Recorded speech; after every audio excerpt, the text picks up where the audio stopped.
We just all agree or vote that she could participate. All in favor, say aye. Aye. Any opposed? Great, then Renee can participate. I appreciate it. I do not have my iPad up and working yet, so Barry, if you would help us get started, I appreciate it. No problem. Good morning, Commissioners.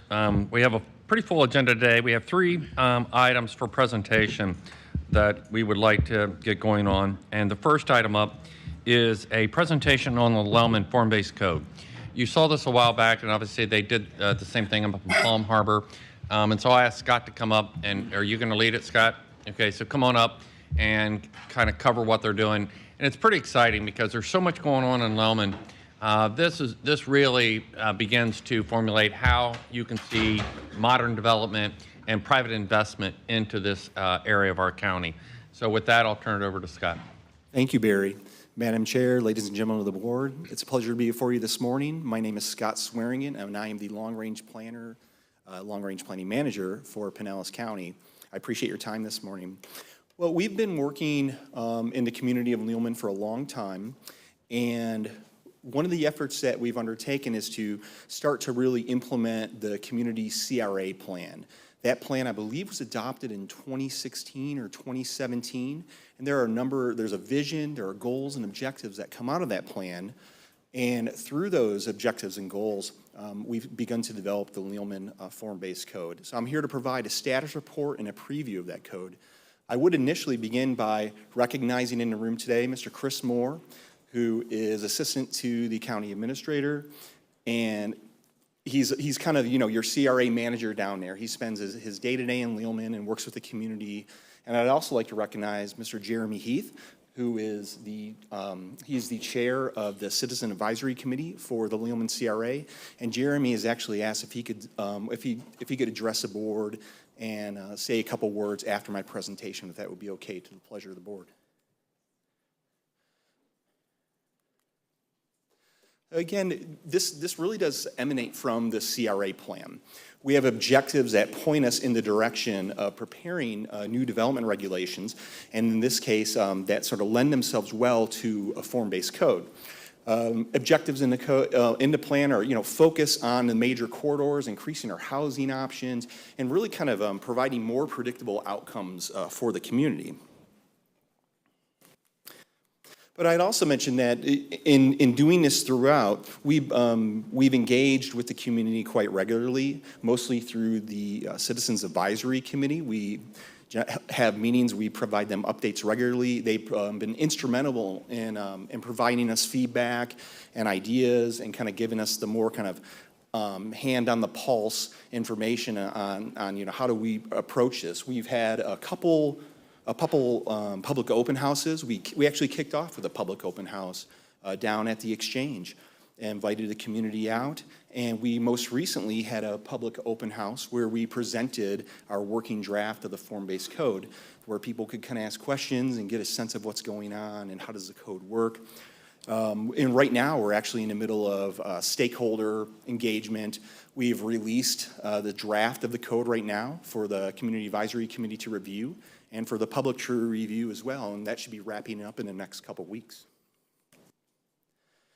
And in beginning all of this, we've worked closely with our Citizen Advisory Committee in developing a vision map that kind of sets the stage of how do we approach the code itself. We've identified, in collaboration, the points of activity and the connections there too. How do these areas connect, and how do we start to define some of those major corridors moving forward? And this map has gone through some iterations, and it will continue to. It's not intended to be static. It's intended to be more kind of fluid and organic. As opportunities come up, as opportunities go away, as things get implemented, as new ideas come in, this map will ebb and flow, but this is where we can always go back to help guide us throughout the making improvements in the Lellman community. And this has assisted us in preparing the form-based code. And the reason for a form-based code very much is it's really just more streamlined. It provides a much clearer outcome to the development community, to applicants, so that you're not kind of going in and you're moving left and right and trying to figure out where the end is. It has a lot more predictability that's built into it, into the outcomes, and it allows a mix of uses and adaptability over time as conditions change. And form, as its name implies, it's focused on that form. So the aesthetics are important. It's important in trying to establish Leelman as a place that you really recognize when you're there. So as development comes along, you start to see a character, aesthetics, and a different kind of walkability that you might not see in other parts of unincorporated Pinellas County. And so this code, it's primarily focused on the major corridors, that being 54th Avenue, 34th/ and US 19, a little bit of 28th Street, and Haynes Road. It is not focused on it very much intentionally at this point stays out of the residential neighborhoods. So it's just more of a corridor focus at this point. We'll kind of see where we go from there in a later phase perhaps. Applies to new development. So by and large, businesses or whatever residents who are in the form-based code area can still continue to utilize their property as they do today. And if they get to a point where they decide to make significant expansions or remodelings, then parts of the code would start to come into play. And that's very typical anyway. Our land development code, broader land development code for unincorporated county does the same thing. So those people who are there today doing what they're doing, that's totally fine. There's no change needed at this point. And then so what else we've done, because we're also kind of staying out of those kind of the larger residential neighborhoods, we have thoughtfully put in some standards and regulations for properties that abut some of those residential districts. We call them neighborhood manners in the code. So additional setbacks, additional buffering, some more height restrictions. As you start to approach these residential properties, these residential zoning districts, there are more regulations in place to kind of create a little bit more space and a little bit more of a buffer between the two zones. This is essentially the zoning map for the form-based code. It's a form-based code district map, as we call it.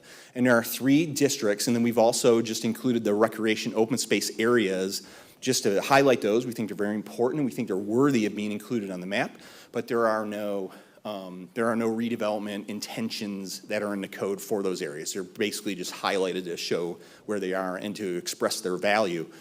The 3 form-based code districts for this first phase is the Commerce District, which is primarily centered along 34th Street, US 19, and at the kind of triangular intersection, if you will, of 54th, 28th, and Haynes Road.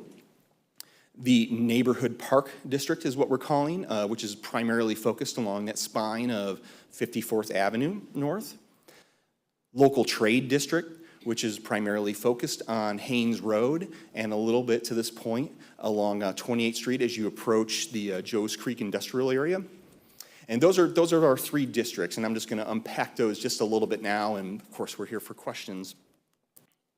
So the Commerce District, that district primarily along 34th Street, US 19, for basically kind of continued use and enhancement for new development of, it's a focus on retail and office primarily, but allowing an injection, a stronger injection where possible of some residential as well.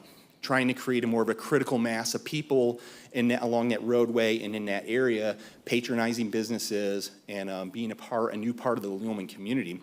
So mixed use buildings, again, favoring kind of retail office.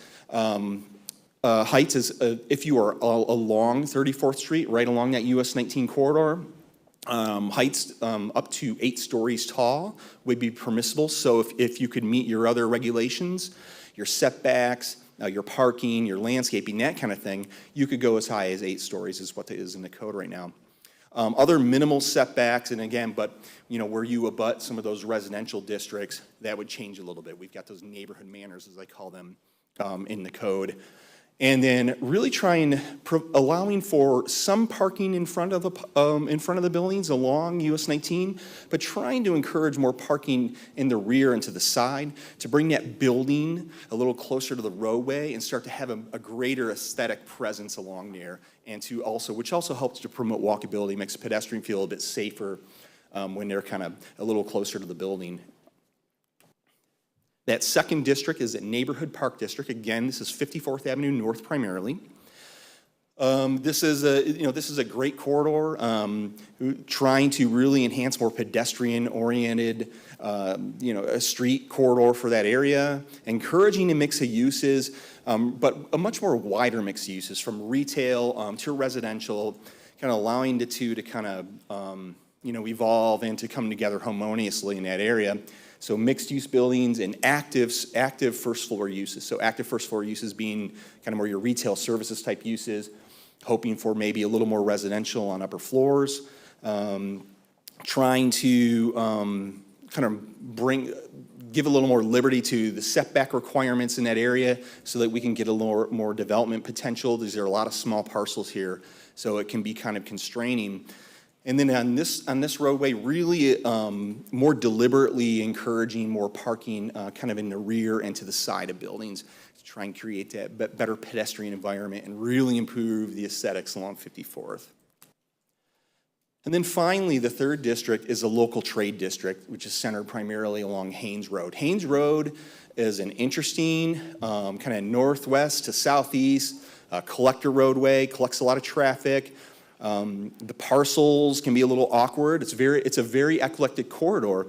And so we're taking that into consideration in this district. So we're looking at, small scale craft manufacturing, specialty retail, artisan, kind of looking for an area that maybe you can have some more startup type businesses, give them some ability to come in and give it a shot. So a lot of small scale building types, small scale commercial services, some mixed use buildings, a little bit lower height along Haynes. There's really not the room to grow taller because of the parcel sizes and the awkward shapes of them and meeting all the other regulations.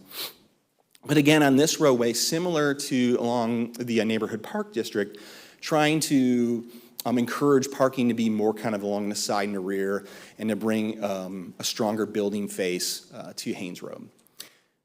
And those are our three districts, our three corridors or corridor districts that we're focusing on at this point. We held a work session this is our work session on the 9th, pardon me. And so we're going to go back to the Citizens Advisory Committee on February 22nd to talk about the draft of the code, to talk about our latest open house that we held, try and get some additional information and maybe some more comments as we wrap up the draft of the code. Because we do want to start the adoption process and sort of toward the end of March, beginning with the LPA, of course, and then moving through. We'll have a Board of County Commissioners transmittal hearing. A part of this will include the future land use part, which has to be transmitted to the state. So the adoption process, what I'm trying to say, it's just statutorily, it takes a while to go through, but we do hope to begin that at the end of March and have things finalized in November. And if you go back to your first slide, Commissioners, you're making a significant investment. Go to the next one, I'm sorry. There you go. You can see here some of your investment from the American Rescue Plan dollars into Joe's Creek, into regional stormwater, into expansions of Rainieri Park. As you take all those investments and tie in the form-based code, what's possible, in this area, it really does begin to create some real opportunity there. So it's pretty exciting to see. I just wanted to kind of tie those in together because you made a significant financial commitment and some improvements over the last couple of years. So. Thank you, Barry. This is one of our tools in the toolbox that we're trying to utilize. If you have any questions for me, I'd be happy to try and answer. I also, as I mentioned, Mr. Heath would appreciate the opportunity to come up and speak to the board at your pleasure. Thank you.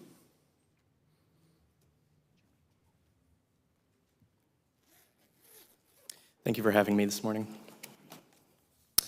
So I am Jeremy Heath. I'm the chairman of the Loman Advisory Committee. Certainly, this has been a very long, ongoing project. There's been a lot of adaptations, suggestions, and for the most part, I would like to say that, while there's many people here today that were at the Christmas tree lighting, I think we can all attest that there's exciting things going on in Loman.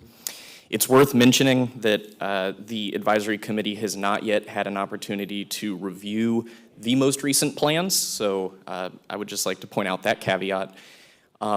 With that being said, some of the things that we find especially exciting is, specifically the corridors that were selected. The advisory committee did have a pretty strong opinion on some of these corridors, specifically Haynes Road and the commercial district, I would say is the primary focus.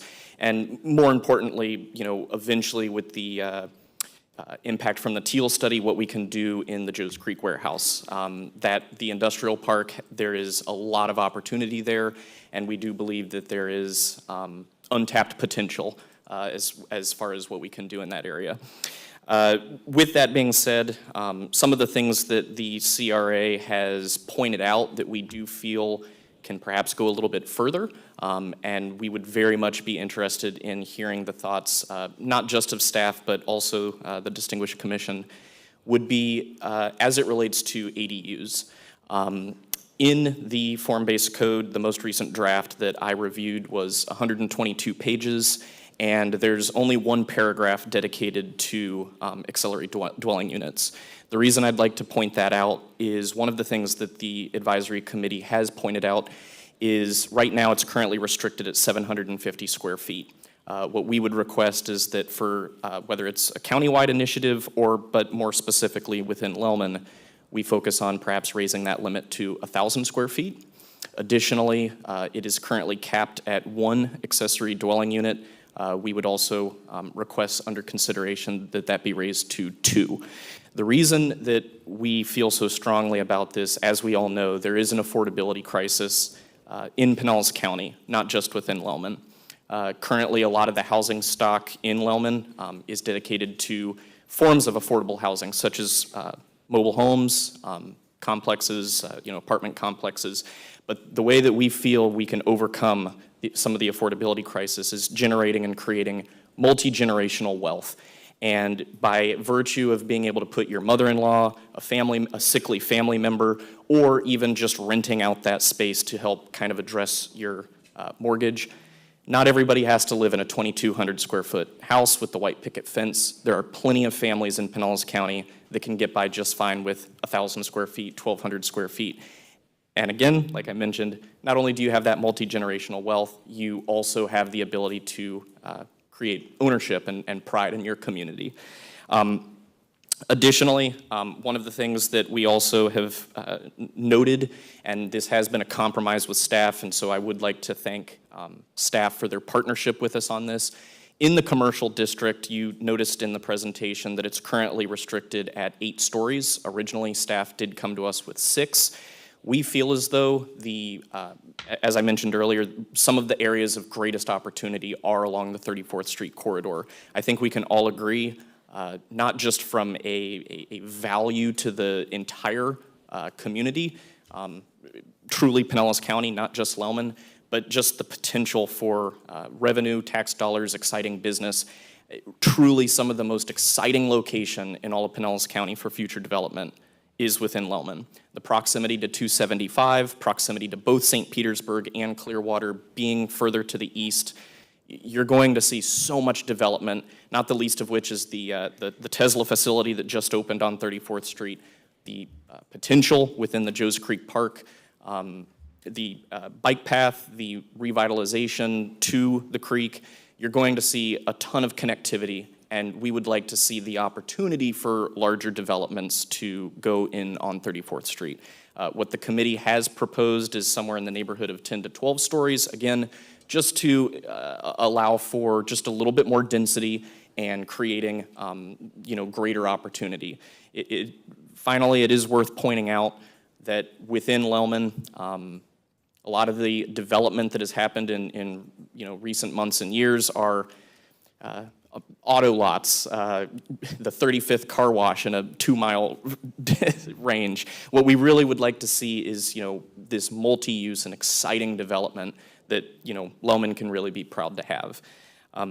As far as the actual presentation is concerned, those are the major concerns that we have had. But again, it is worth pointing out that this has been, at least on my end, a 3-year work in progress. I feel as though we have worked quite closely with staff. The community has felt heard, but it's also worth pointing out, I do think that there are improvements that can be made upon this plan. I'd be more than happy to answer any questions that you guys have, but that's my, my spiel. Okay. Thank you very much.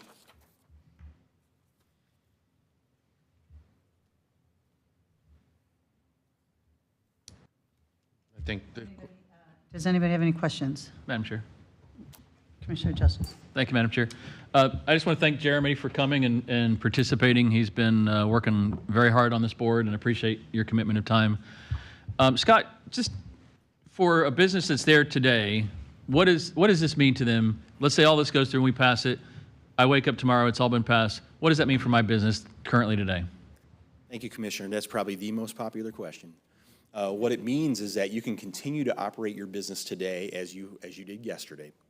When you get to a level of significant expansion or a significant remodeling, then aspects of the form-based code begin to come in place, which is really, that's kind of zoning, standard zoning 101 anyway. That's typically how it works, and so it works that same way. And so is the form-based code going to provide me more flexibility on that expansion of that major remodeling, or is it case dependent? So the form-based code is going to provide you significant flexibility when it comes to the type of uses that you can build, the amount of use that you can build, the area of your property that you can put a building, so basically your setbacks, in some instances your height. And in doing that, we're kind of upping the ante a little bit on aesthetics. There's that area, it's sort of like your quasi-public space, that area from the facade to the street that really does give a community a character. And so we up the ante a little bit on that area. And in doing so, provide a lot of flexibility and really open the door for businesses in making improvements. And if I may just add one more thing to that, the structure of the form-based code as well does help in providing more predictability in your outcome.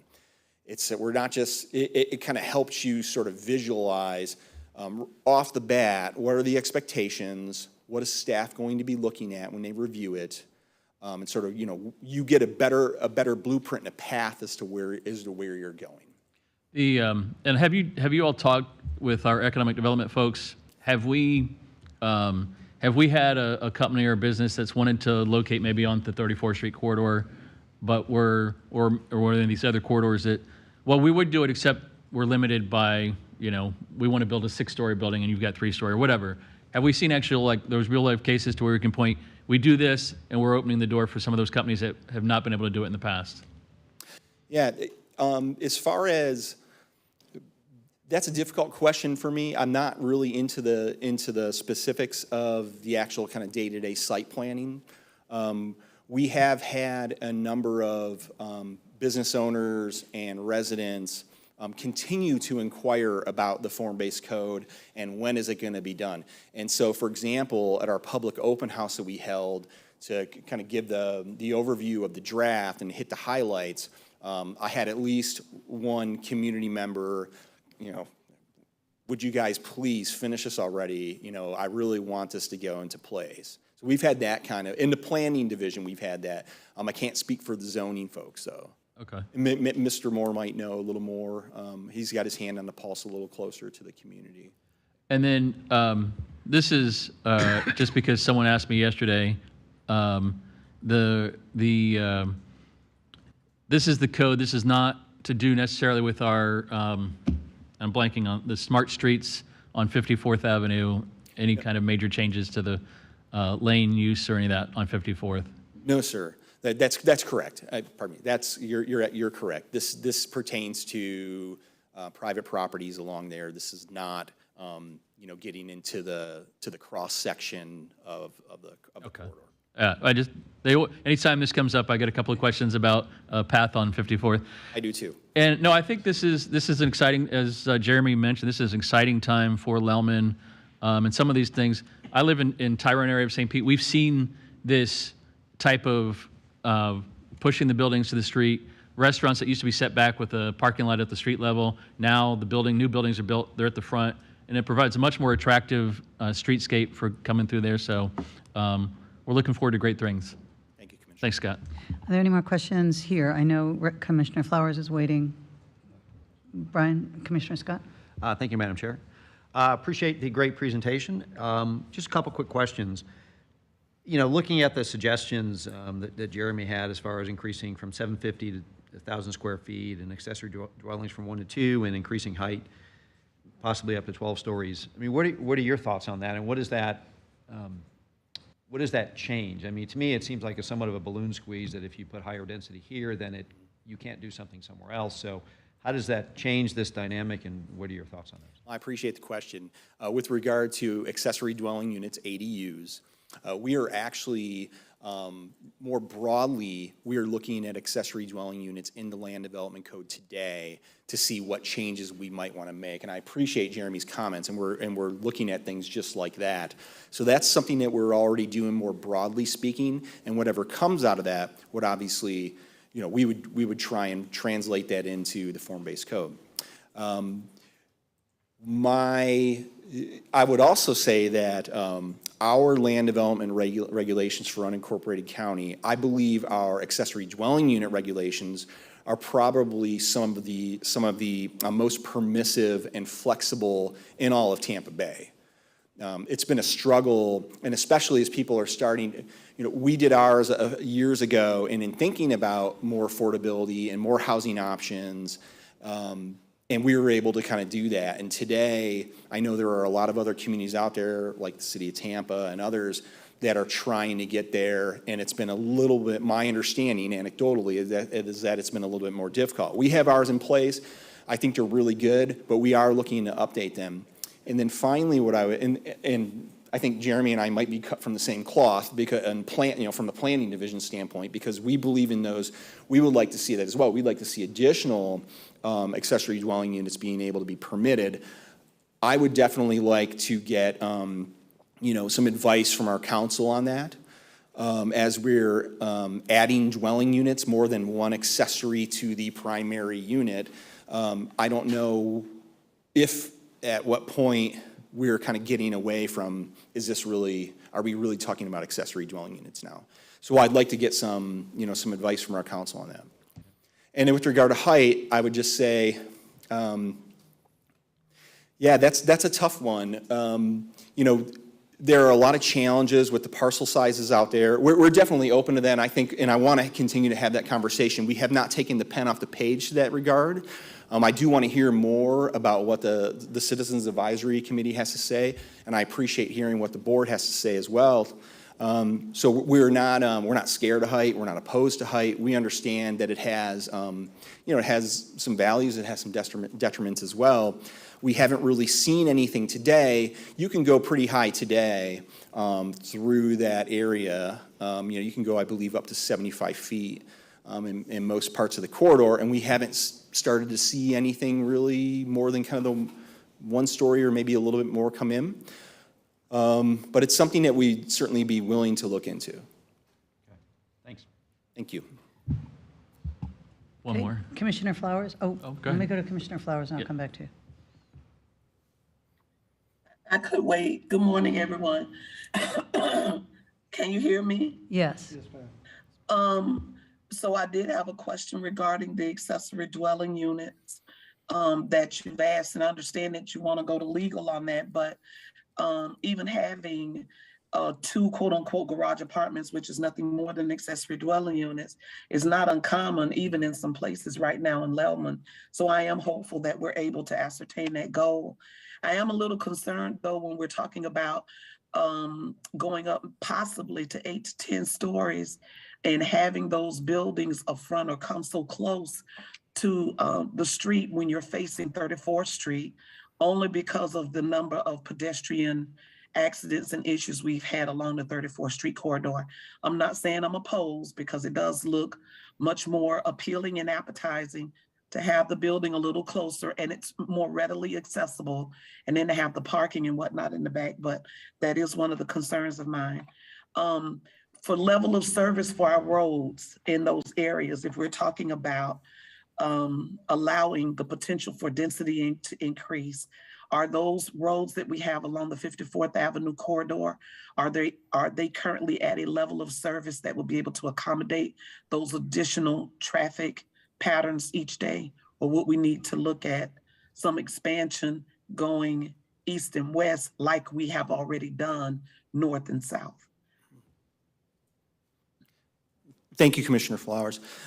So your question about level of service on roadways and their ability and having the capacity, there are currently plans in place for a number of improvements already that are coming through along roads like 62nd Avenue, for example, that will help increase capacity, we believe.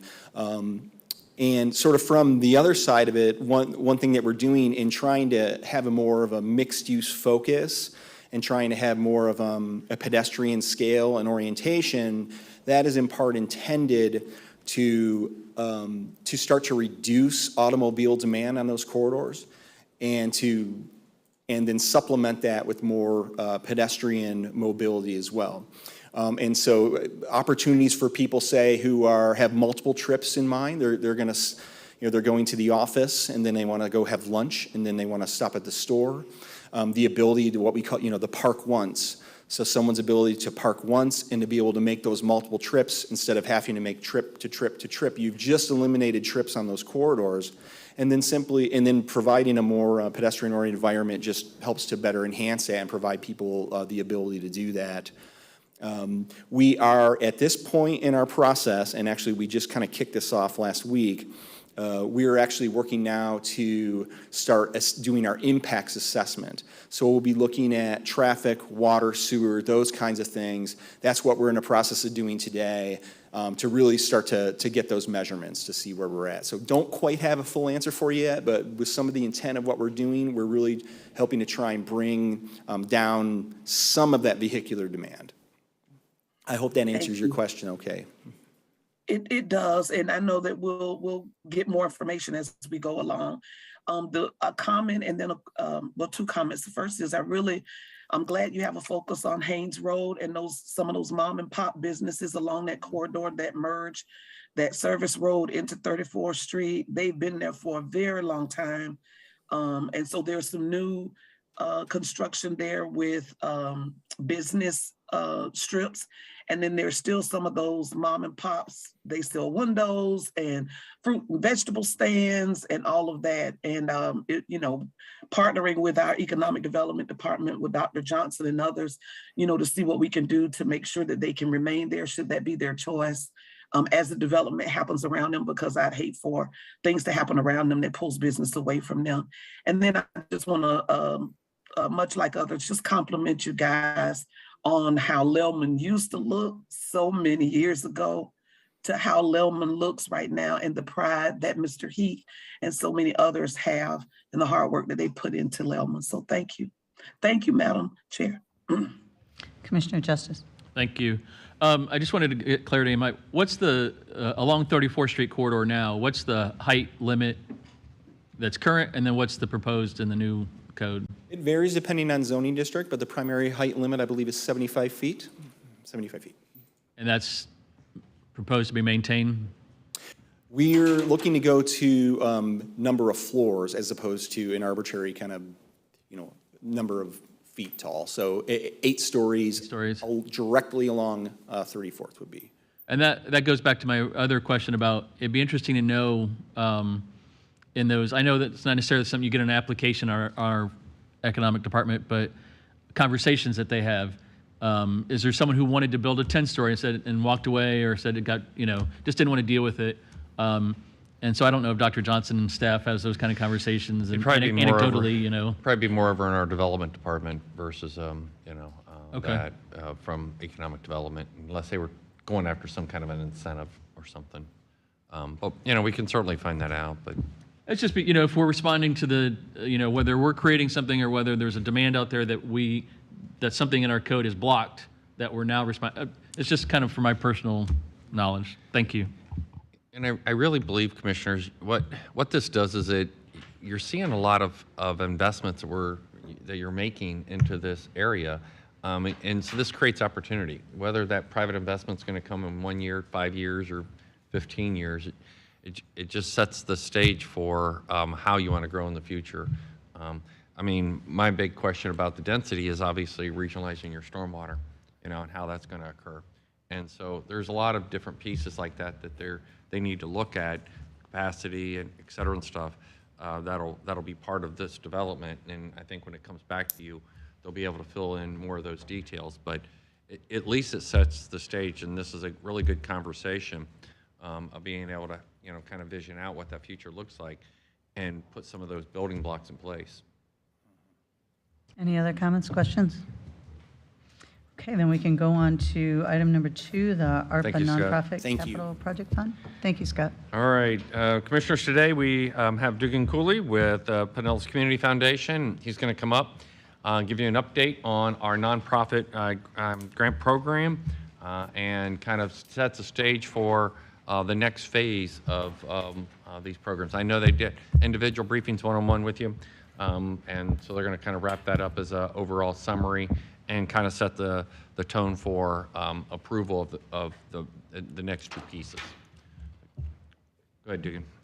Good morning, Commissioners. We appreciate the opportunity to be here. Yes, I'm Dugan Cooley, the CEO of the Pinellas Community Foundation.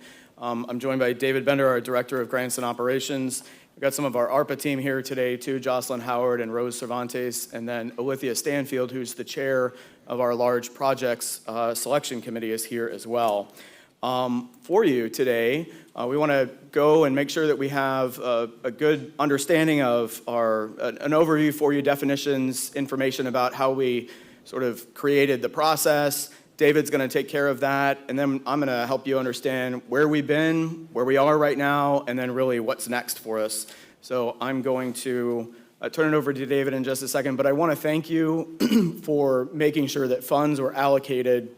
You took about 10% of your ARPA allocation and allocated that to nonprofit capital projects, understanding that nonprofits were impacted by the pandemic, and want to thank you for making that investment in those organizations. So I'll turn it to David, and he'll go over his portion. Great. Thank you for the opportunity to speak here today. I'd like to start with some definitions just to set context for the rest of what we're going to be speaking about today. First, types of organizations. So we're all talking about nonprofits, but we know they come in lots of shapes and lots of sizes, which is why we have small organizations, which we define as having an under $500,000 annual operating budget, and large organizations, which is over $500,000. There are also 2 tracks to this program. Capital assets come in a variety of, again, shapes and sizes, and so there are small purchases, which are capital assets with a useful life of at least 5 years, and costing less than $200,000, that do not involve modifications to property.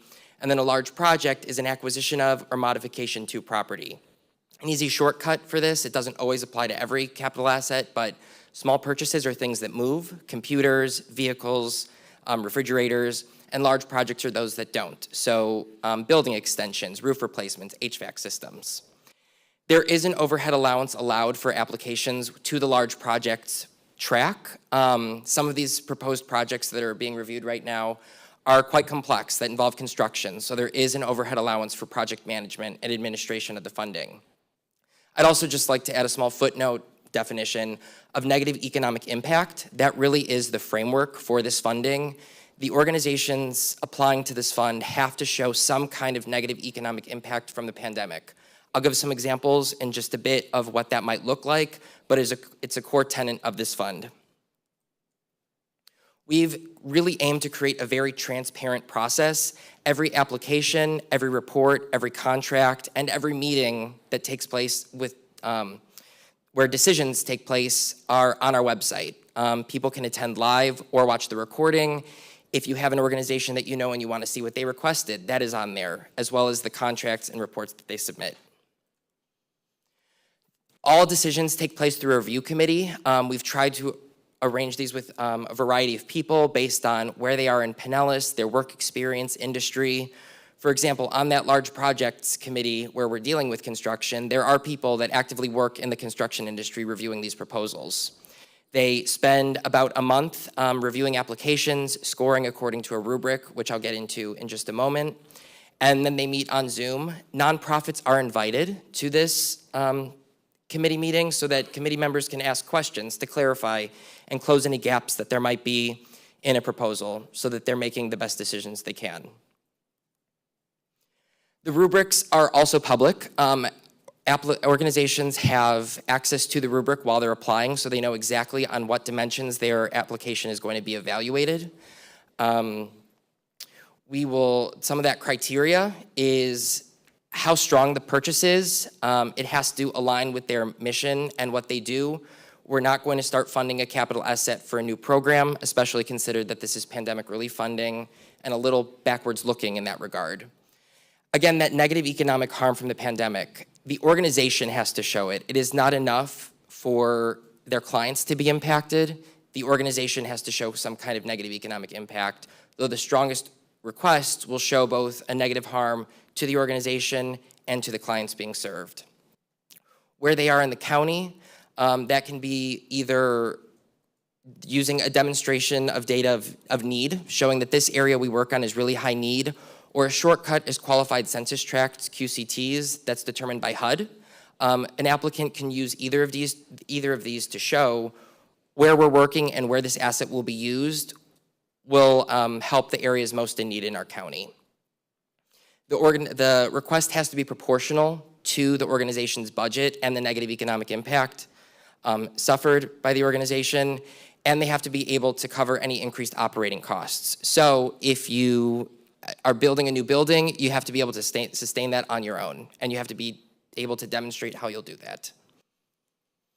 To be eligible for this program, you have to be a 501c3 public charity working in Pinellas, serving Pinellas County residents. Again, that negative economic impact, fundraising revenue loss, reductions in grant revenue, reduced service delivery. Some government entities are C3s, such as our Plum Harbor and East Lake Libraries, for example. Provided you are a C3, you are eligible, and you are not a fundraising arm for a government entity. This criteria was set back in the July 2022 work session and has kind of remained the same throughout the program. When the county started developing this program prior to PCF's administration of it, they used a Haggerty Consulting to kind of create program recommendations. And one of those recommendations that came from that was technical assistance, that nonprofits were really requesting that whoever handled this funding, whoever administered it, offer technical assistance and walk them through the application process. So we've done that. We've held a variety of technical assistance sessions, both in person and on Zoom, where they could bring their application and get advice on it from program staff. And we've also offered that for those currently in the contracting phase. Those were awarded in round one. They are getting assistance regarding how to request payment, how to compile invoices, and how to ensure they're complying with this funding. So now I'll kick it over to Duggan to talk about kind of what this funding has looked like so far. Thank you, David. So for round one, as was mentioned, there were two tracks, small purchases and large projects. In the small purchases round, we had a total of 80 applicants come forward. Those 80 applicants requested $6.5 million. 34 organizations of that 80 were awarded funding at $2.25 million. This process for the small purchases round one those recommendations have already been approved by the commission. That was back in November. Those are under contract now, and those purchases are starting, and payments are going to be made shortly to organizations. So that's already under contract and moving ahead. I want to make sure that you understand when we talk about impact, based on the information that was provided from applicants about how they do their work in the community, we believe that with those 34 that were awarded, over 500,000 people will be impacted by the purchases once that is complete. So broad impact throughout the community. Just a look for you, and in your packet is small purchases by category. So you can see how this funding is going throughout nonprofits in the community of different types. and their focus areas as well. So that's broad throughout the nonprofit sector too. The largest pieces of that being benefit from small purchases to organizations addressing the needs of youth and families and food. And included as additional supplements with the information that we provided, you can see a listing of categories, how organizations were categorized into this pie. So that's in the supplemental materials provided to you as well.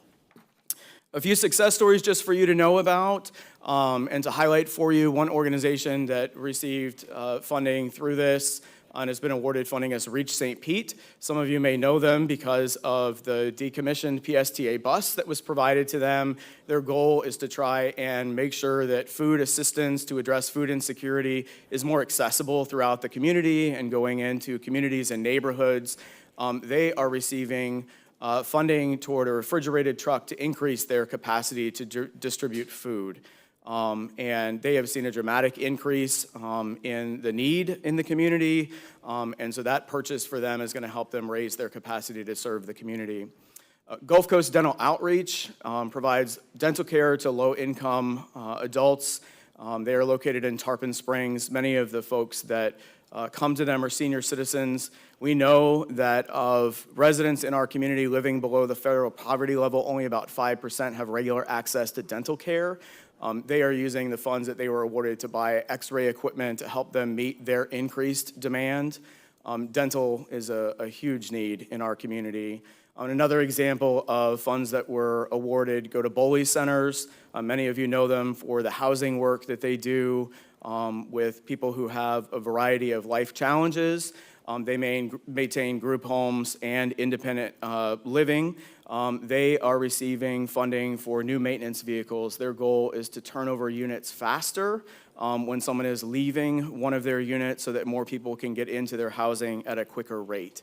Beyond these, there are 31 more stories that you will have access to. These are things that we should all be proud of, and you certainly should be proud of for helping to make possible in the community. We will share those with you as those come alive. And beyond those other stories, there will be more after round 2 and after the large projects process as well.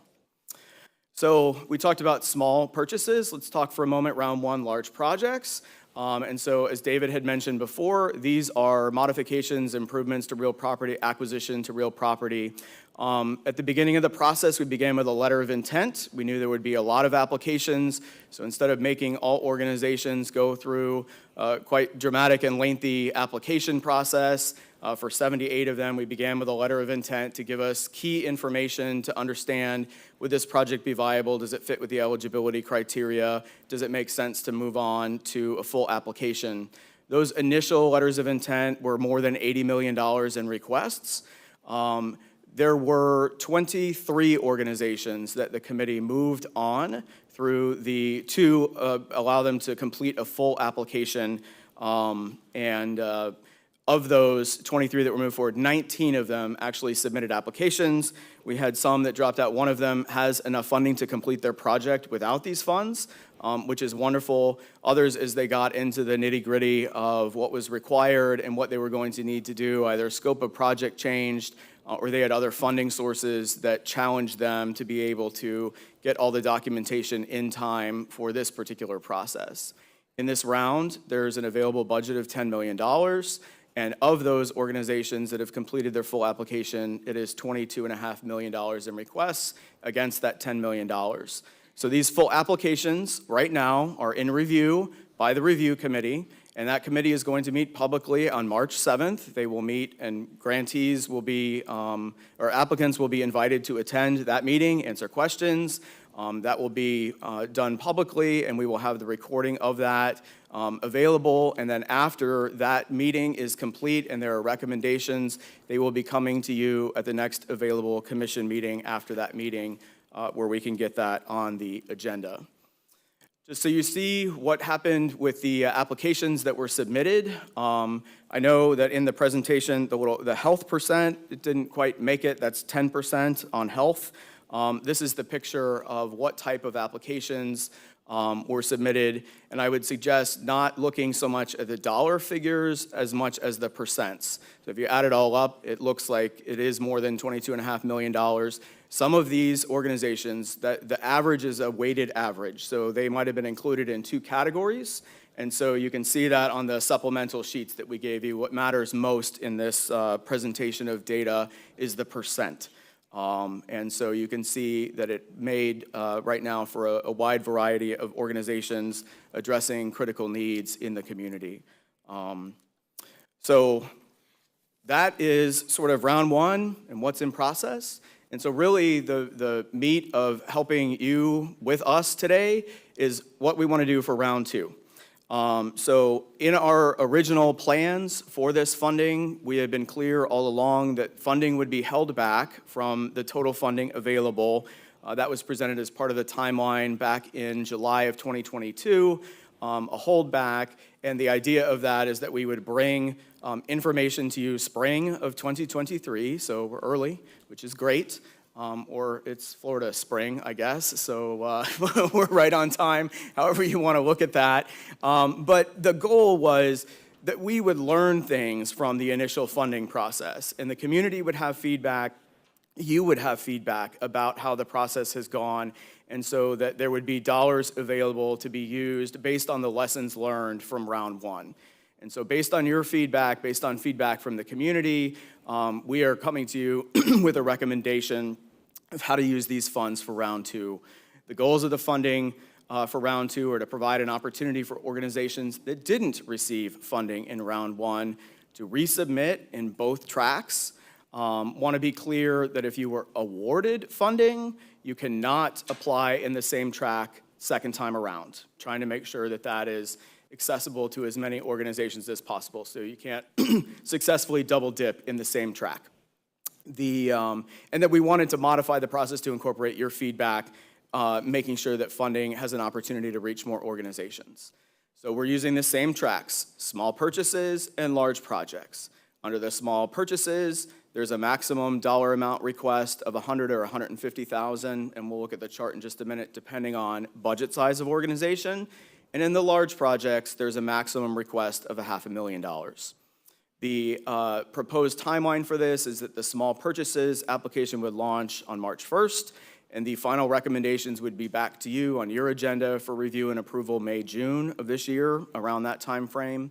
And that the large projects would launch April 3rd, and that you would have those in your hands by August. And the timing of these, small purchases can go shortly. Want to make sure on the large project side that the determinations are finalized from round 1, giving organizations an opportunity to resubmit if they'd like to when they find final decisions have been made around the large projects. So nice chart summary for you. I want to be clear in this that you see this and this is available to the public, but the process will be seamless for organizations. They don't have to pick where do I fit. They just need to decide, is it a small purchase or is it large project? From there, on the back end of all this, is the determination made, are they a small organization by budget size, or is the project in the large projects by their request amount, which track is it going into? So it'll be seamless and easy for organizations. It's meant to be user-friendly. So in the small purchases side, we have tracks dedicated to small organizations, those under $500,000, and then the large organizations over $500,000. The budget request, the maximum request size for the small organizations would be $100,000, medium-large organizations at $150,000, and we have associated pools of funding available for both of those. Want to also make sure that you understand from the beginning of this, we had divided the small organization, small purchases pool in half. So we have said regularly that there would be a second round anyway for small organizations, at the very top line. And we divided that process in half, just so you know, because we have found with small organizations, it takes a while for communications to make it out there sometimes, and they don't always get it the first time around or the second time around. That's one of the benefits of wanting to split that for those small organizations to begin with. And then on the large project side, it'll be divided by the request size. And so if the request is up to $200,000, that's going in one track. And then if it's over 200,000 but under $500,000, it'll go in a different track. And this division is based on the types of organizations that applied, their budget sizes, what made it through, what didn't make it through, the size of the request from organizations, what seemed to be more successful in round one. That we have used all that data to fuel sort of this recommendation here, request size, and then how these are tracked out, and then their associated budgets. And then there is, with this, also some dollars available to help organizations with their compliance. There's some dollars there for that as well. Just to review for you some of the changes again with this process, we are not doing a letter of intent again for large projects. The scope of these projects is smaller, and so the organizations will be able to apply and get it all done for large projects. That's modifications, changes to real property. It'll be in one fell swoop this time, and we feel good about that because the request is the maximum request is lower. We will allow organizations that if they met the eligibility criteria to begin with, and they weren't successful in being funded, they can roll their application from round one over into round two. If the request size is not appropriate for round two, we'll help them change the request size, or they can modify the scope of their proposal. That's up to them. But we will do everything we can to make this as easy as possible on organizations. They don't have to start all over again if they don't want to, and they can edit what they put in during round one, trying to make that as easy as possible. We are strongly recommending that organizations attend technical assistance workshops. We do know that in round one, participation in technical assistance increased the likelihood that you were successful in getting funding in round one. It is a great opportunity to ask questions, clarify what's being asked in the application, get clarification of the rubric, and so we are strongly recommending that organizations participate in that for round two. We're not mandating that, but strongly recommending it. And also, we'll have a grant writing workshop with our team, and then strongly recommending that organizations attend that as well. And I already covered the last one, that large projects are grouped and evaluated by their request size so that similar complexities of projects are reviewed together. Doug, and I have a question from Commissioner Yes, Lampellin. please. Thank you. Thank you for being here. Some of these groups I was not familiar with, so I looked them up. The African People's Education and Defense Fund received money for radio station equipment. Yes. Was that for Black Power 96 in St. Petersburg? What radio station is that? Yeah, I think that is for their radio station. According to their website, and that's the website of the African People's Education and Defense Fund, they're associated with the Aruhus in St. Petersburg. Correct. Are you familiar that the Aruhus once held a mock trial in which they sentenced the mayor and chief of police in St. Petersburg to death? I'm not familiar with that trial, no, but I'm familiar with some of the other challenges. That was in reporting by the Tampa Bay Times, in which they did a story about the FBI raid. The Aruhus, which is associated with this group, also support the release of all black prisoners. Are you familiar with that? No. According to the Anti-Defamation League, the Aruhus have ties to anti-Semitic black nationalist groups. So my question is, how would a group that has ties to anti-Semitic nationalist groups get approved for funding? So they went through the funding process like other organizations. We were concerned about some of the issues that have arisen because of the FBI investigation. We had some conversation with the county about this particular application and asked questions as to whether or not some of that should be disqualifying for the organization. And the feedback that we received, especially around the FBI investigation, was that if they are not on the list of organizations that can't contract with the county, or not on the list to be barred from receiving federal funds, that they should go through and be scored in this process like every other organization.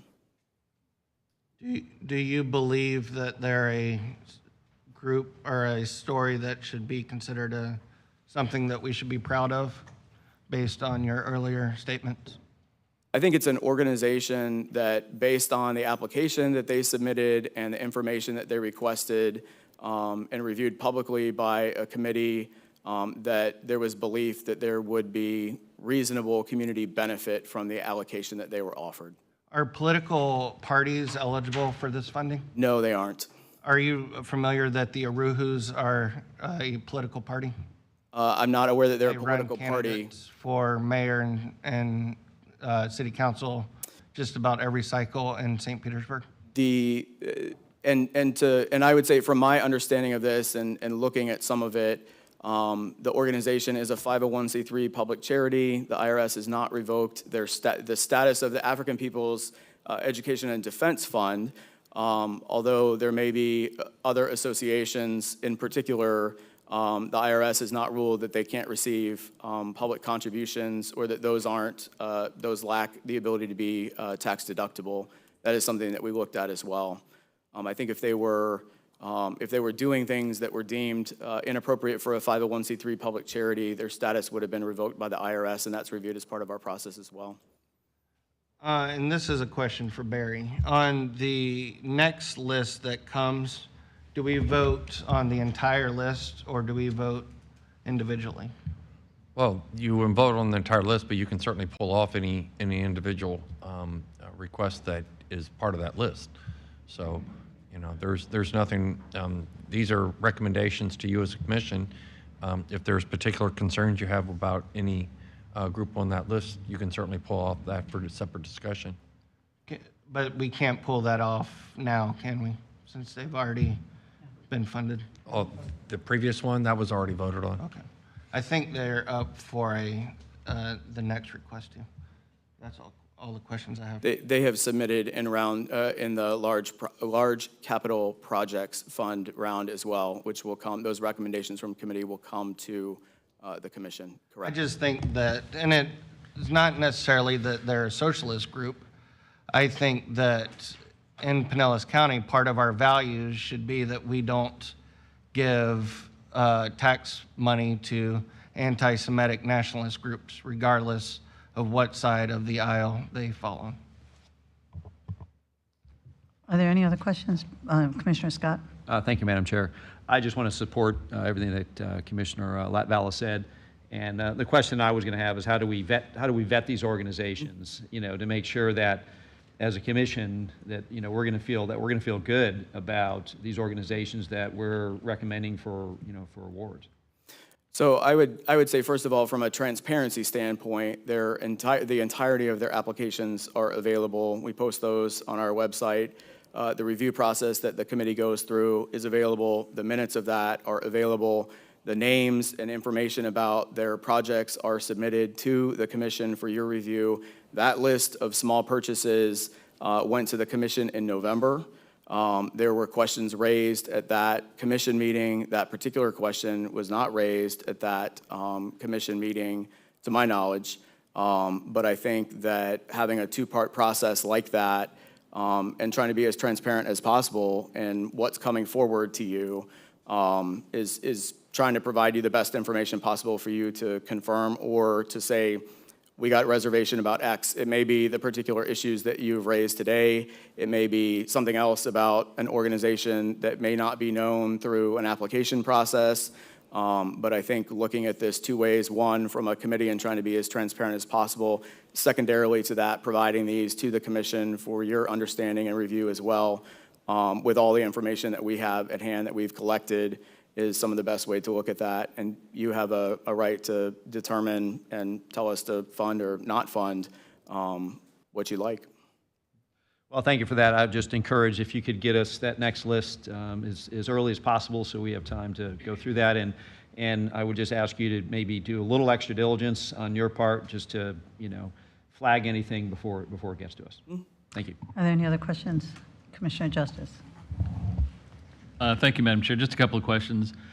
We talked about this, but it's not one of the rubrics listed, but when you're having the discussions with the organization and you're evaluating it, kind of if they don't get our funds, how critical is our contribution to the actual completion of the project? So if it's just the difference between carpet or linoleum versus a major portion of, how part is that? Just talk about that discussion a little bit. Sure. So as part of the review process for the committees and as part of the rubric, one of the questions that's asked in there really is about, one, the proportionality of the request, and does that make sense for the organization side, its negative economic impact, but then also takes into account their capacity to raise or collect other funding sources as well, which could be, and if they are, then that is listed as a part of the application. I would say on the small side, those were like discrete purchases. As we're going through the large, where we have some of them pretty complex construction projects, the complexity of that, to the extent that they have provided the detail to us, is presented to the committee for them to look at, and those are questions that the committee is going to have to debate as a part of their work on this, and that is part of the reasons we have staffed this committee with people that have construction background, bidding background, who could ask detailed questions in some of those. Are there opportunities to do this instead of this? What happens if you requested $4 million? Really, we think that we could supply $2 million.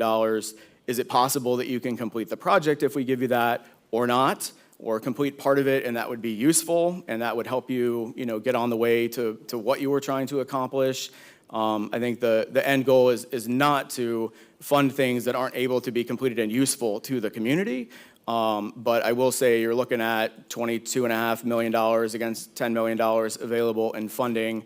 And so the committee is going to have to wrestle with that. And that is why we also have organizations present and encourage them to be present for that meeting so that they can answer those types of questions that the committee may have. And then, and if you mentioned this already, I apologize. So someone asked for 1 million. Is it 1 million or nothing? Or in that discussion, do you figure 500,000 could get them towards what you're talking about, the success of the project? And I think as a distinction sort of from small purchases, because in some of those, if you give $25,000 to the purchase of a significant vehicle and they have said that it's, we don't have other funding sources, or we have $5,000 in other funding sources, that would be more difficult. But I think in the large side of things is the opportunity for the committee to ask those questions. And I think they'll be looking at that. They'll be looking at the benefit to the community for the investment that is going to be made as well. How far-reaching, how long-lasting, how impactful will that investment be? But then to be able to ask organizations very honestly, you asked for $1 million, your project is X number of dollars. The committee could possibly award you, $750 or $500 for this portion of the project. If we do that, what's the likelihood that you complete it and that it's useful? Or how are you going to do that if we are not able to give you everything that you asked for? And I think the responses are going to vary, one by organizational capacity to fundraise, and the other by how much of this is estimated to be a total part of their project. And that is part of what we asked too. What's this request? What's the total project request? To see what percentage of funding they're asking from this particular funding source.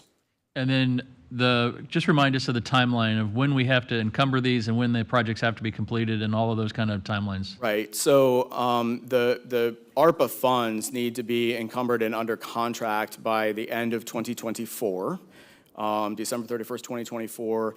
And then in speaking with Chris Rose, the deadline for final spending has changed a little bit, but seems to be now September 30th, 2026. And that is part of the reason, even within the timelines that we have, to provide enough of a backstop that if something isn't happening the way it's supposed to, organization can't accomplish something, we're able to tell the county that, and you could repurpose those funds, get that encumbered by the end of 2024. It is also the reason why we are asking organizations to be as ready as possible with these projects to determine the best opportunity to move forward, not that this is sort of pie in the sky vision, that what's the likelihood that you're going to be able to get this done and get it done timely. So if we do have issues, we'll be able to see that sooner in the process and say, hey, sorry, we're not able to do this.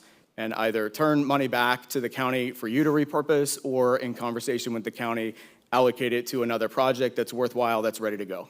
Yeah, and that was going to be the second part of my question about if an organization is unable to complete. And then the foundation, you all are handling all of the tracking and the back end, the completion of the project, all that part. Yes, All right. soup to nuts, and then in partnership with the county, reporting to the county, helping you understand what's been spent, where we are in the process, what's out, what's completed, all of that is handled by us, but then informed to the county as well. Very good. Thank you very much. You're welcome. So I understand Commissioner Flowers has a question or a comment? Thank you, Madam Chair. To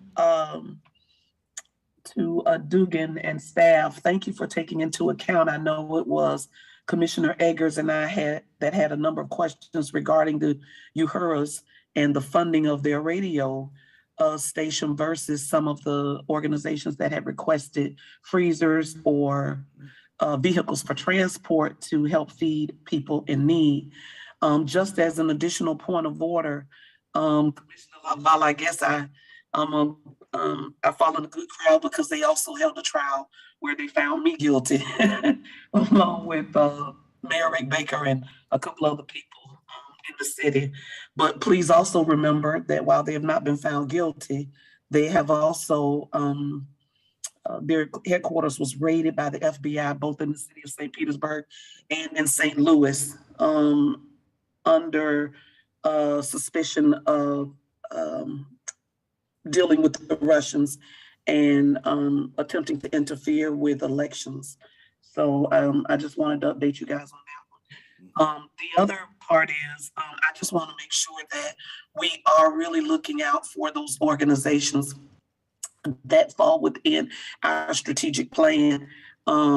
As everybody that's there noted, I was very disappointed, along with some other commissioners, that we had some organizations that we have supported for a number of years. They have a terrific track record as it relates to the services they provide to the homeless, or services that they provide to persons who are in need of food and things of that nature.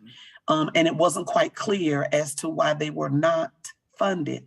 So what I'm going to be looking for is if someone is funded and the clarity of that service can't be made clear against other organizations who have that track record and who are doing that work, I'm going to be voting no and requesting that we pull those individuals out, because I want to be accountable for these dollars.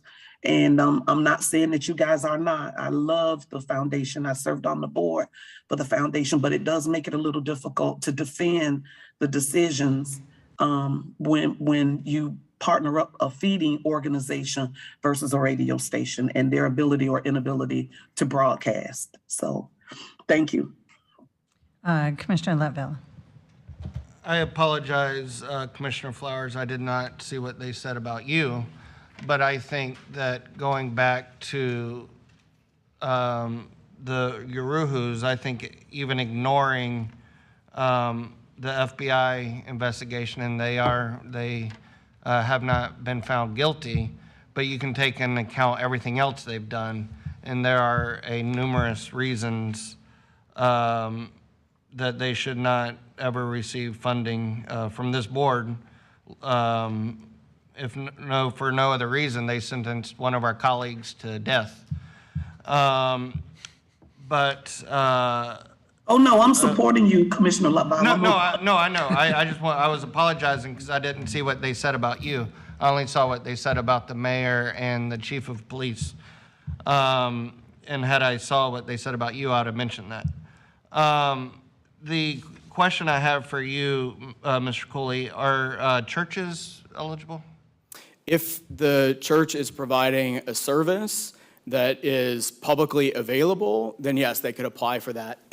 So I think on part of this, you see a Unitarian Universalist church that applied for some of their public outreach work. So if it has a clear public benefit, that you don't have to be a member of a particular congregation, there aren't requirements for participation in religious either beliefs or otherwise, and they've had a demonstrated track record of providing services to the public, then yes, they could have applied under this as well. Any other, Commissioner Scott?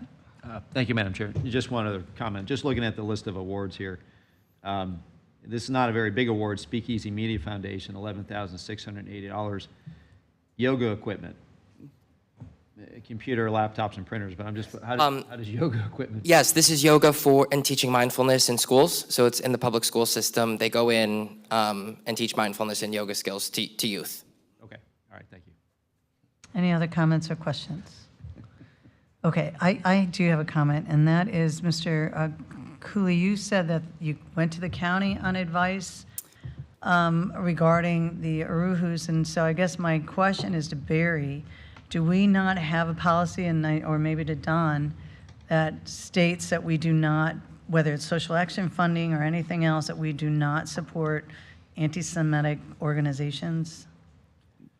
Commissioners, I can't answer that here today. I'll have to get with staff after this because I'm unfamiliar with the situation. Okay, because he did say he came to the staff, and if the county blessed it, then I've got concerns that the county blessed something like that. So I think that's something we have to look at internally and make sure that Don has a comment on that's that. kind of a policy that this would never come up again, because I have issues with that as well. I want to be clear, our questions to the county were really over the investigation by the FBI.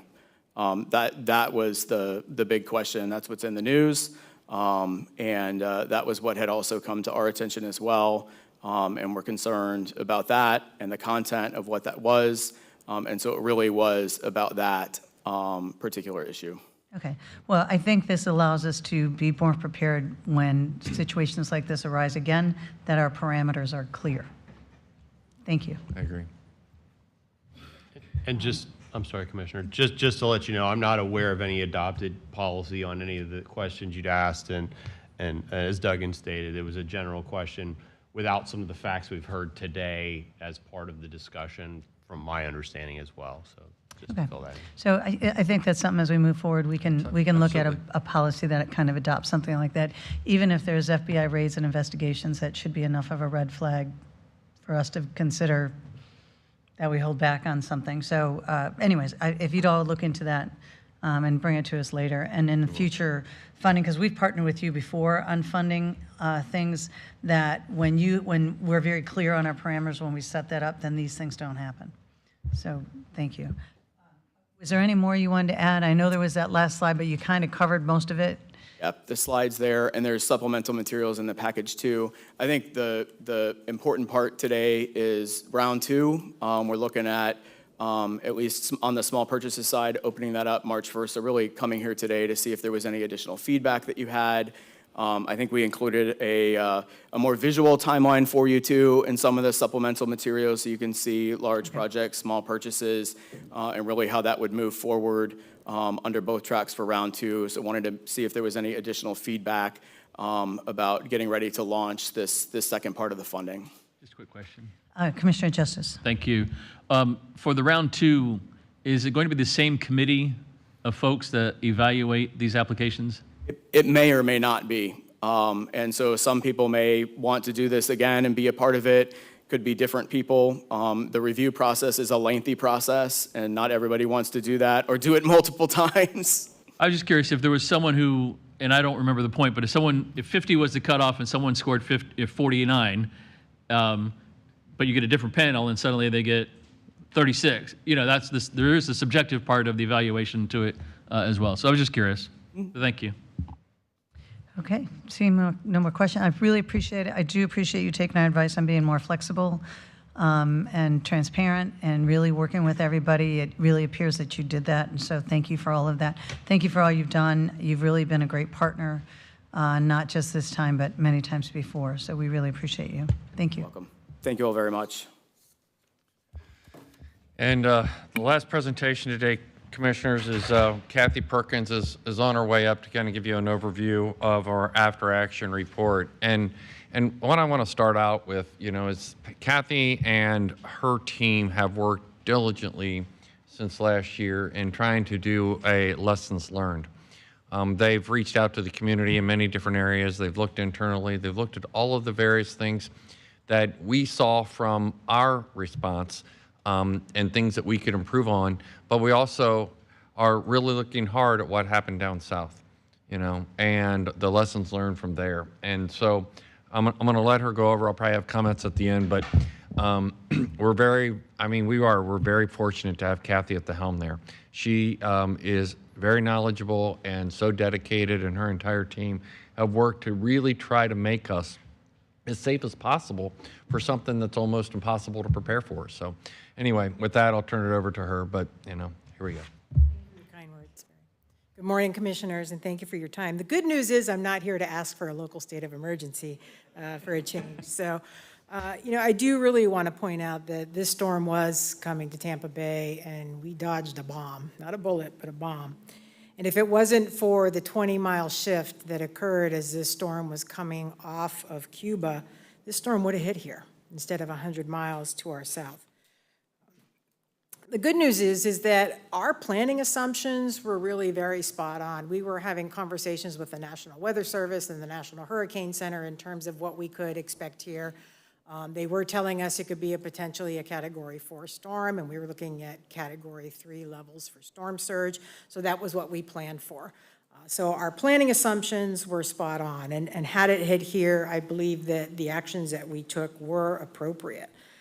What was surprising, and this was not unique to Pinellas County, was the response from the community.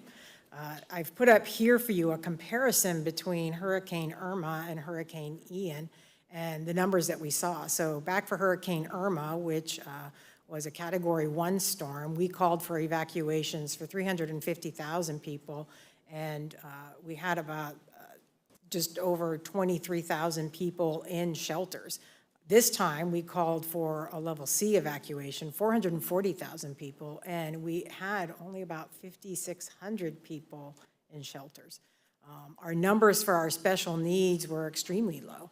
We had 1,000 people that registered as the storm was approaching us. Our registry went up to 5,300, and out of that, we only had 388 come into our shelters. Our residential healthcare facilities, we actually called for evacuations for 88 of them this time. And as you can see, our CIC calls, people calling in and asking questions were, again, extremely low. So we're very concerned about why that happened. We are waiting for results to come out from the University of South Florida study so we can better understand what informed people's decisions, where they chose to go. We didn't see the heavy traffic patterns. We've asked FDOT to pull numbers for us so we can better understand. And then the state is also doing an analysis of cell phone data. They did that after Hurricane Irma because you can track through people's apps where they actually ended up. So we do want to better understand what that actually looked like for this storm. So a lot of the things that we did, luckily we didn't have to do a lot of recovery here. Our protective measures worked very well. Some of the comments that we did hear from the public and even from our social science partners was that when people see that schools and government remain open, sometimes that's an indicator for them that things may not be as severe. And it's a real balancing act. We don't want to close schools and businesses and government too early, but I do think it is important that we are conveying to the public what we're thinking, what we're planning. And I think, through our executive policy group, you guys certainly have the opportunity to hear some of that insight, hear those discussions, and understand what we're planning for, what we're talking about. But I think for the public in general, they're not hearing that from us.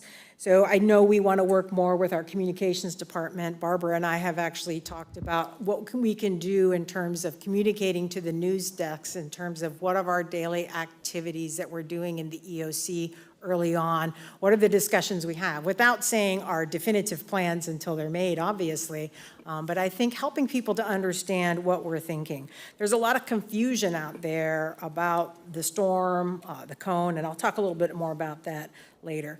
We did our evacuation orders in three phases. But on that, Kathy, I mean, part of it is the timing of the storm. So, and so for our commissioners that weren't there, I mean, we have our calls for the executive policy team, and we're trying to figure out when to make that call. And you're watching something that, a lot of times changes. And you're trying to make that call. Here, we needed to let the schools get back in to be able to prepare for and close down for to be a shelter.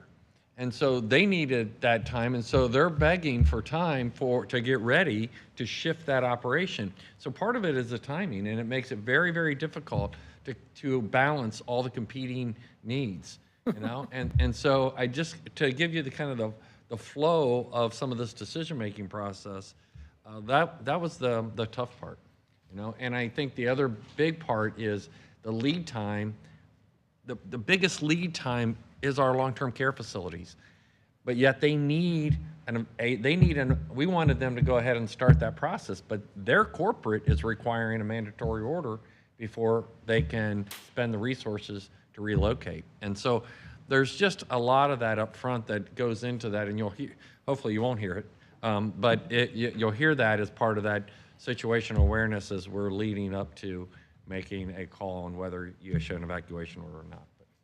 Thank you, Barry. Yeah, and that's one of the things we ended up doing with our evacuation orders. As Barry mentioned, our long-term care facilities were, some of them, not all of them, were not evacuating on their own.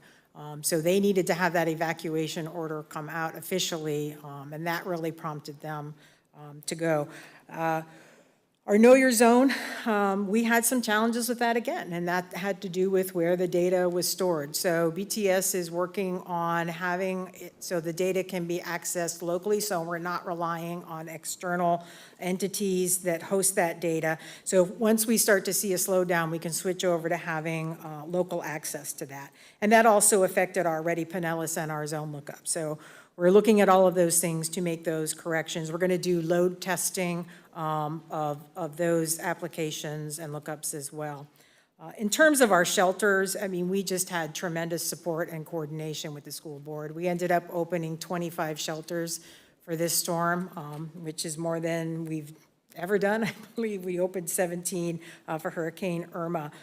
So that coordination went really well. The schools actually worked with us so they did a half day of school at our special needs locations so we could get in there, get those set up, get those open up on Monday night for our special needs clients. On the shelters, though, if Commissioner sure recall back, we issued we still were short on staffing, and we initiated a contract and actually brought people out of Louisiana up. Part of them were mental health professionals because this storm was going to set on top of us for 48 hours, and a population group that has challenges. So, we brought in some additional resources. We're going to look at reconfiguring that to have some local resources to augment those shelter operations. And so that's a change. I think we saw the benefit of it.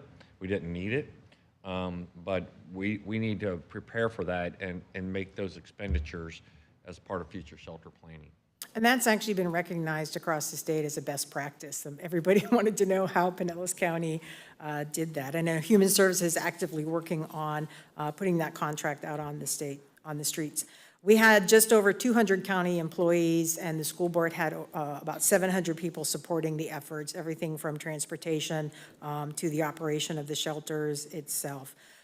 And we did a lot of work with our homeless providers to help transition people back out after the storm to ensure that our community was taken care of. Schools made over 100 buses available to help with our special needs evacuation. And again, we just didn't see people leaving for this storm, but it was amazing to have that level of support. We would have been able to accomplish that evacuation in a short period of time. We brought in 5 ambulance strike teams who helped to support our hospital and nursing home evacuations. We had a few facilities where their agreements for transportation and their agreements for their host facilities fell through. So we've worked with them, and we've also met with them to kind of hear what some of their challenges were and how can we help them in the future. One of the things that we identified is that we want to host a hospital and a nursing home call as these storms are coming again, so we can share with them our insight in terms of what we're thinking of the level of evacuation that we're going to call. We did hear from some facilities that thought they may be a host facility, and then when we called for the level C evacuation, no longer could host and now had to find other places to go. So we want to make sure that we're including them in our insight as they're planning, because they also have to plan far in advance. Bay Pines evacuated actually really early, and that evacuation went incredibly well. We were just very pleased with that. And again, we're going to continue to work with some of our other facilities that had challenges. Damages, we got very lucky here. Ian is estimated to be a $112 billion disaster. We didn't have any homes destroyed here in Pinellas, but we did have homes with major damages, mostly in the St. Pete area because they had the highest winds in our county. And our debris costs were $63,000 for the county. Our highest costs were in relation to our emergency protective measures. So all the law enforcement officers, all the sandbagging, all the staffing, everything that was done to help protect and provide sheltering up front, all of the cleaning that's done by Public Works for drainage areas and looking at our hot spots for flooding, all of those activities were executed very well.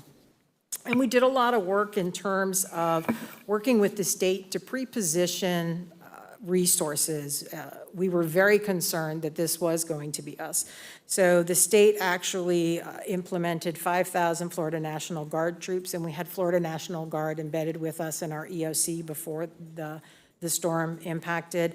Water rescue crews and urban search and rescue crews were staged in Orlando so that way they could be deployed to the hardest hit area immediately after the storm. FHP had 125 additional personnel, and amazing work by a lot of our utility companies that had over 42,000 linemen that they brought in to help support. And I think we saw a very rapid restoration in areas where there was not catastrophic disasters. We opened a disaster recovery center locally, and the SBA came in to help with providing loans to our community. And we had some local hotels that actually helped support people that had been displaced by Ian. And we're going to continue to work with the Convention and Visitors Bureau to get more of those hotels to participate in this program. We sent Clayton Parrott, who's our communications guru. He went down to numerous different counties to help. He took one of our satellite runners that you helped support through a decision package last year. He was actually able to hook up that unit to Hardee County's EOC and get internet back up and running for them. They weren't able to do tons of things, but they were at least be able to get some of the communications back on. So we've asked the state and Clayton, to really look at what were those best practices that the state implemented. We want to know what the state strategy is for communications, what they brought in from a federal level, what they brought in from the private sector. At one point, Elon Musk sent 100 Starlink units to the state. Clayton was handed 4 and took them down to Lee County. So, and we're working with BTS to look at what is the best strategy for the county in terms of our communications moving forward if we were to have those outages. I think one of our greatest challenges with the community is communicating risk. People just do not understand what the cone of uncertainty means. People think that the impacts for the storm are contained within the entire cone. And what that cone tells you is only where the center of the storm is going to be 2/3 of the time. If you look at that graphic on the left and the blue and the green bands outside of the storm, that actually shows you how big the wind fields are. And in the middle graphic for the winds, it shows you all the areas within the state of Florida that were expected to have winds. The purple area being expectation of 110-mile-per-hour winds and higher. So even though Pinellas County was outside of the cone, we were not outside of the risk. You can see from the rain forecast, again, it was almost the entire state of Florida was going to be impacted with that deep purple swath being 20+ inches of rain, which we saw cause historic flooding, especially across central areas. And the life-threatening, unsustainable storm surge, I don't think people understand what that means. What does 10 feet of storm surge look like? And we want to make sure that we are conveying that as clearly as possible. We met with the National Weather Service, our local media partners, our other counterparts in other counties for emergency management and communications to talk about risk communications, what worked well, what more could we do. One of the things that we actually saw, so we had 12,000 people sign up for Alert Pinellas, and if we went back and we looked at the periods when we had our local press conference and when the governor came in and did his press conference, we had 1,400 people sign up for Alert Pinellas when we did our local press conference, 1,200 people sign up when the governor came in and did his press conference. So I think getting out there in front of the media, having that face, I know communications was very busy doing a lot of Facebook Live presentations, sending out a lot of media information. But again, we want to look at what are some other things that we can do to get the attention of the public. Our social sciences partners tell us that most people will get their information from local media, county or city EM states, and the mobile weather sites. So collectively, we want to be able to work with our media partners for how do we get that message out there? How do we convey the risk, take the focus off from the cone, and talk about what those local impacts are? We're planning for a lot of new communications, more action-oriented, and we want to, again, make sure that we're balancing the needs of our local community, our businesses, but also supporting employees so that they can go home and secure their homes as well. So we've started to have conversations within our departments about what would that debris look like, and as Barry mentioned, really learning lessons from down south. How would we handle those levels of debris? Lee County had 10 million cubic yards of debris and 7,000 vessels. We are the second highest registered vessels in the state of Florida. I believe it's about 55,000 here in Pinellas County. And there's a 90-day period where the owners have to be notified before they can be removed. And that's one of the things that the state legislation is discussing. We're looking at the contracts that we have here in place, and we're also looking at what were the mission requests and things that were put in place in the other hard-hit counties so we can learn from that. Are there additional contracts that we need to have in place? We're working on contracts for base camps and disaster services, looking at what additional services we may need. And if you saw some of the video of people driving along the streets, there were just lines of porta potties and hand washing stations set up in communities where people were still living there but did not have water and sewer services. So how would we do that here locally? So we're looking at all of that. And Commissioners, on that particular note, if you go down to Fort Myers area, you go out, you'll find fields, and the entire fields is nothing but boats, where they take them and they put them there. And then they've got to try to contact the owner. You got insurance involved, and you got these long delays. We don't have land like that to store boats, you know? And so it's part of that debris management, but it's also other issues like boats and things like that it's going to make it really challenging if we have that same type of impact. Those are the challenges that they're starting to look for. You know, do we put them up at Albar Crossbar, you know? But then you got trucking requirements and the turnaround time, the amount of, you know. So we've got a lot of issues like that that are going to be very unique for us in trying to, you know, recover. Down in Fort Myers, the biggest issue, like you see the mobile homes like that, but you had so many people, they wanted to put a trailer on their house, you know, at their lot to where they could be close to the recovery and going back through. Well, they didn't have enough inspectors to go out and check the hookups for the electric and then to get these quick connects to where they can hook up to sewer to their you know, trailer. And so they were begging for help, and they were trying to go off national contracts, and they just didn't have the manpower to do even the inspections for basic safety issues. And so those are some of the challenges and the lessons learned. Those are just two examples of what we're going to learn from, you know, down south, and just the amount of things that need to occur because people want to get back to normal, even if they have a bunch of debris, you know, out on the street, you know. And so that gives you a little flavor of the challenges of trying to prepare for something like that. Yeah, in Lee County, they had 5,000 homes destroyed and 30,000 damaged. And we're, like Barry said, we're looking very closely at how they're navigating through the disaster housing process, what FEMA is doing and what the state is doing. There's over 1,300 families currently in 240 different hotels in that region because they've been displaced. And again, I know we've got a lot of hotels here locally. If we were to be impacted by that, you know, tourism wouldn't be back up and running. So could we utilize these hotels to be able to help with that emergency lodging assistance? And we want to work with our municipalities to better understand what their state of preparedness is.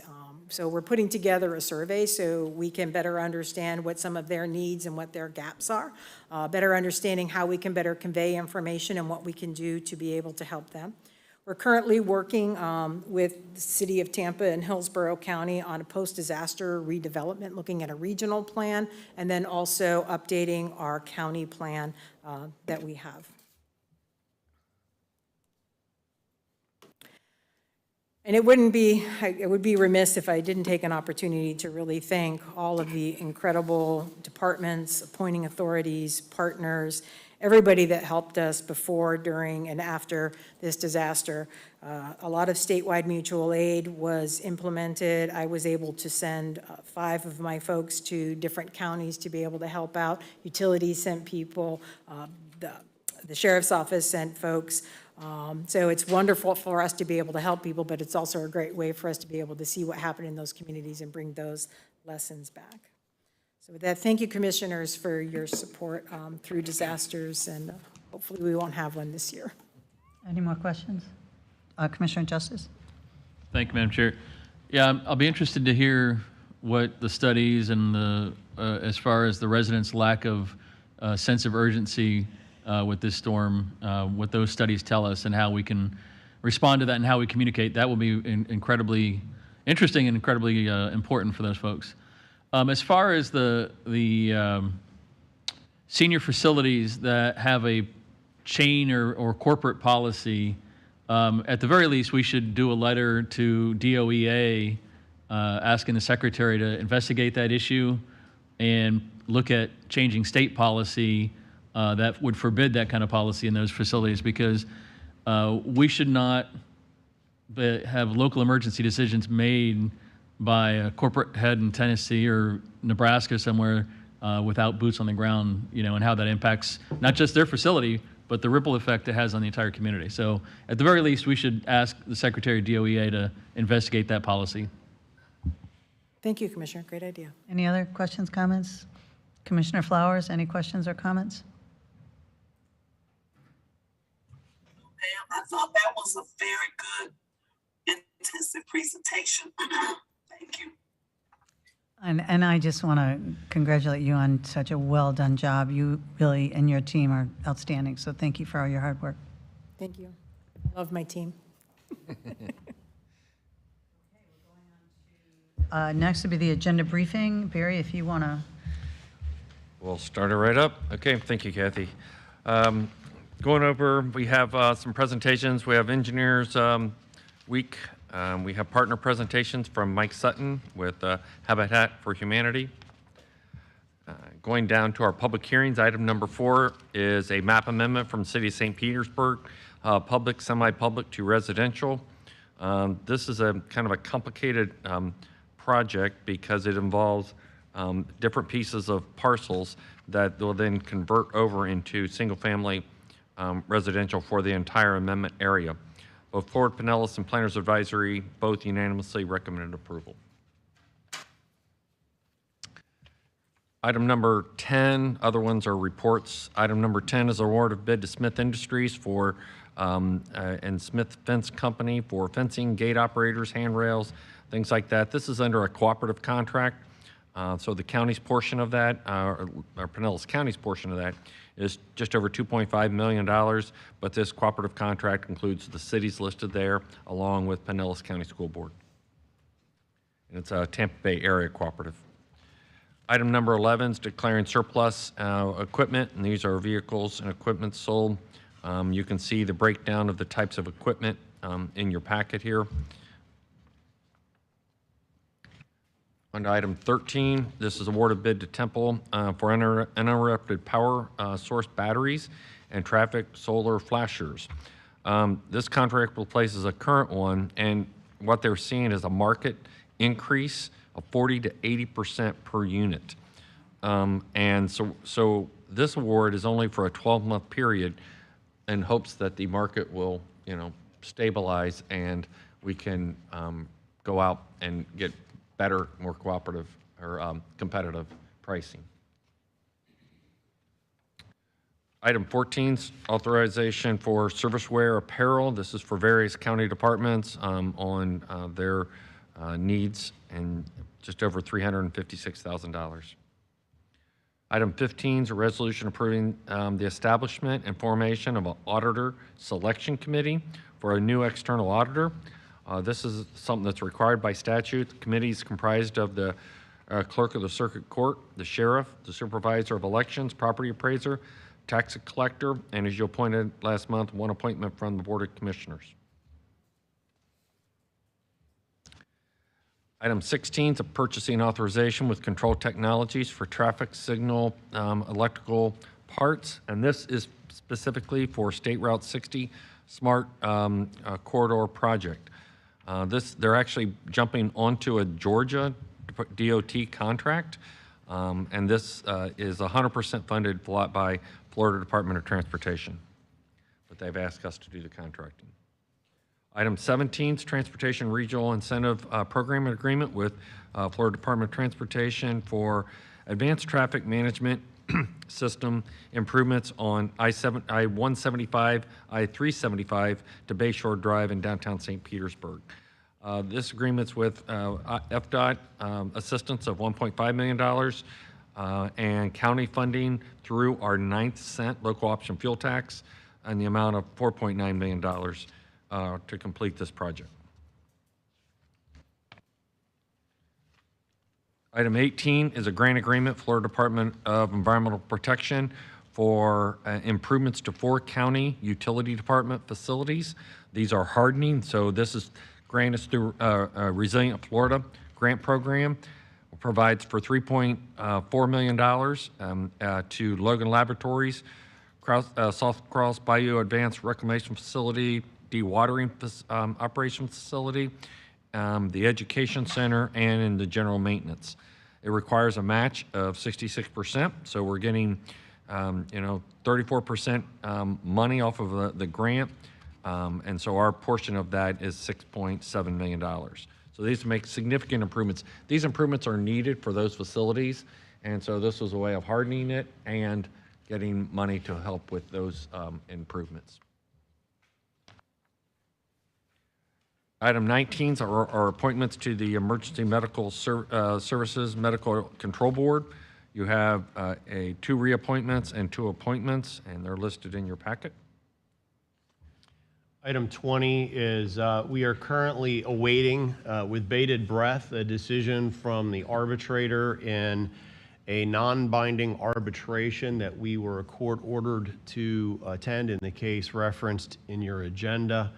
That arbitration closed on the 30th, so the 10 days within which the arbitrator must render his decision, I believe runs by close of business today. I just checked. We still, as yet, have not received that decision.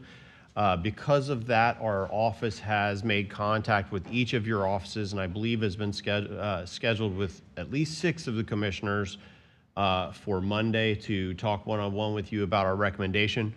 Because we don't know what the decision is, we're not sure what a recommendation would be. Under the arbitration process, however, we have a decision point. We can either accept the arbitration decision and the award given by the arbitrator and do virtually nothing and allow it to become a judgment of the court, or within 20 days, we have to elect to seek a full trial. Now, if we do that, there is potential jeopardy in that if you don't do better by basically a net receipt of award by 25%, you are then at risk or on the hook for attorney's fees and costs for the trial for the other side. They have the same risk, so in theory they could, depending on the result, ask for a new trial. But we need to have a decision by this board, so we will be bringing this to you on Tuesday. Sorry, but given the timing of these things, there's really no alternative for us short of a special meeting, so we're trying to bring it to you under those circumstances. If you have any questions, please reach out to me one-on-one or our litigation people that I'm sure you're familiar with. As far as item 21, we don't anticipate any reports at this time. Item 22, I will have a county administrator's report. Item 23 is an appointment to the Lellman Community Development Area Advisory Committee. And then 24 is Commissioner New Business. Does any commissioners have any updates? Not an update. I do have a question. Okay. And it's completely off. And I was just, and I don't know if this is the county attorney's office or your office who will be handling it. Do we have a timeline yet for the Charter Review Commission appointments and all of that? Kevin, you're up. I know that's coming at some point this year. I just wasn't. It is coming, and so Kevin can provide you an update. Morning, Kevin Knutson, Assistant County Administrator. We will be coming to meet with you one-on-one, Brian Loak and myself, to lay out that timeline. I expect it'll be by April. April, as far as when we will be. Appointing. So we'll put out an ad to get people to bring their applications in, and we'll send it around for review. We'll have it on a board meeting probably by June. But he's going to come around and brief you one-on-one on the process, get your input, and then we'll bring back to you a proposal on how to make that appointment process and everything. So to be clear, the April is the process, or the April is when we'll actually be appointing members? April is when we'll begin the process, and we'll reach out to you to identify those folks. Okay, all right. I heard April appoint members, and I thought No. I apologize if I'm... No, okay. No, you don't really need to have this. When do you need recommendations coming out of that? Oh, it's not until next year, but it needs to be impaneled by the end of this year. Okay, so just the panel has to be. The panel has okay, to be in all right. place and by the end of this year. We're starting by coming one-on-one and saying, okay, this is new, Gotcha. big, what's your ideas? We'll take that, bring back a recommendation on process, but we're getting that going to be sometime later this spring. And last time, and I don't remember whether this was just the process we decided or whether this is required by our, required in any way, that there was 11 members, I think. Yes, sir. And it was 7 commissioners, each appointed 1, and then we appointed 4 as a whole. Was that just a process we decided, or do you know? It's actually written into the charter. Okay, that's what I wasn't sure. All right, very good. Thank you very And much. I'd also like to point out that I will be coming back to you and making a presentation with Brian at the April 20th work session about this after we've spoken to you. Any other comments or questions? No? Commissioner Flowers, any comments or questions? No, ma'am, just thank you all for allowing me to be able to participate virtually. Feel Hope better. you get to feeling better. Thank you so much. Today is a good day, I have to admit. So Thank Commissioner Long had received a letter from Trish Rodriguez with Waterborne Transportation. She sent, I don't know if that letter went to everybody. Did y'all get it? So she was asking if we would consider and come to consensus to send a letter in support of waterborne transportation to the governor that's similar to the one that Trish is sending. And so I told her that I would put that out there and see if we had consensus to submit a letter in support. So I'm seeing 2 nodding heads. Commissioner, you okay with that? I support sending a letter. Okay, so we have consensus, and so we'll make sure that Commissioner Long gets that drafted and sent out, and so I'll let her know that that was approved. So other than that, I don't. Madam Chair, just a comment on that. I got that request and I read the letter. It didn't seem like there was really a specific ask in there, though. No, there wasn't. Okay. And so I guess what we'll do is have Chair Long look into if there is a specific ask. I think it's just raising awareness Okay. that we are expanding in waterborne transportation. It has been very successful in North County. And so, anyways, so I told her I'd bring that up, and if we have consensus, we'll forward that information on. Thank you. And with nothing else, I would say this meeting is adjourned.